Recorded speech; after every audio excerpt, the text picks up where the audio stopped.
So we are going to be doing the drip painting for the faces.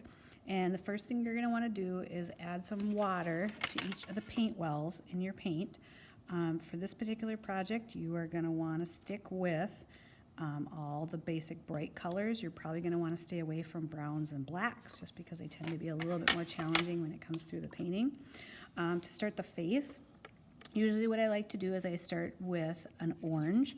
And with watercolors, remember, the more water you add, the lighter the color is. And we want it to be really light, so like you can barely see it. So I'm going to do all the spots that would be technically shaded on a face. So around the nose, the cheeks, up maybe by the eye, underneath the eyes. Just some basic spots. Now when I do this, keep in mind I want it to be kind of chunky.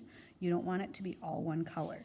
The idea is that once this dries, you're going to go over it with the extra fine point Sharpie, and you're going to want to make sure that you have all those different values in there.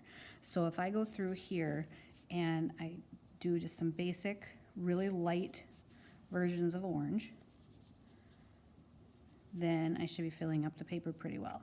Now the next thing is you have to make sure that you're using drying time. Now you should be using the good watercolor paper that I gave you. It's going to be a lot easier, and it doesn't suck up the paint quite as bad. It'll keep it wet a little longer, so you have a little bit more movement and a little bit more choice. So once those parts are drying, then what I'm going to do is I'm going to take a lighter color, so possibly like a yellow, and I'm going to do some of the spots. Whoops, I went a little too dark. And so if it gets too dark, you just clean off the brush and add more water. And I'm going to add some light spots here, maybe here. Now dry time is important. If you go through here and you don't have enough dry time, it's all going to mix together and you're going to get some kind of funky colors. The next thing you're going to do is I can do red, I can do lots of different colors, but I'm going to take and I'm going to make some different values, some like darker values. Now you do not have to make this realistic colors, obviously, so if I want to use red as like my shadow, I can definitely do that. But the idea is for you to see that if it's too wet, it's going to run all over. It does what is called bleeding, and it'll kind of bleed through the paper. Now the nice thing about this project is you almost want it to look kind of chunky and bleed like that. It gives you more variations. So let's say I'm done with the face and I get done with that part. So what I'm going to do is I'm going to start doing the hair. And I can pick any colors I want. So let's say I'm going to pick blue. Now whatever colors you choose, you're going to want to mix them with another color. So if I have blue, really quickly I'm going to mix it with another color that's next to it on the color wheel, which would be purple or green. And so I kind of mix it like that. So it looks kind of like this chunky blob. And then I can move on. Now I could do all the hair that color if I wanted. I could change it up. So this one's going to be green and blue. So you have variations. Okay. And then as you go through here, maybe we'll do this one purple, blue, and then you could continue on, however it is that you'd like to do it. So let's say I went through here and I did all my colors. So I would do some stuff up here. You can leave space in between if you want. It's completely up to you how you'd like to do it. And you can use more than these colors too. I just use these just because they stand out a little bit.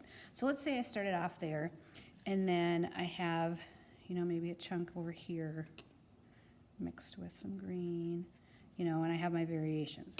Okay, the next step is if you see here, when you add too much water, it does the bleeding effect, so it'll bleed. Now the cool part is when you look at that, if you look, you want to have all those blotchy sections, because the more sections you have, the more things you have to outline. Now, when you're waiting for that section to dry, what you can do is you can go back to your original spot. Now, normally, like here has a little bit of water, so you can use a Kleenex, and you can kind of just dab some of the water off, just so that it's dry to the touch. Once it's dry to the touch, you can go back in, and you can add your next layer of paint. So right now, I'm going to add a darker orange, so it'd be orange with less water. And then I'm going to do maybe darker here. And like I said, you can do chunks, and it's gonna look kind of silly and kind of like a blob when you're working on it. But as you add all the layers to it, it's gonna make more and more sense.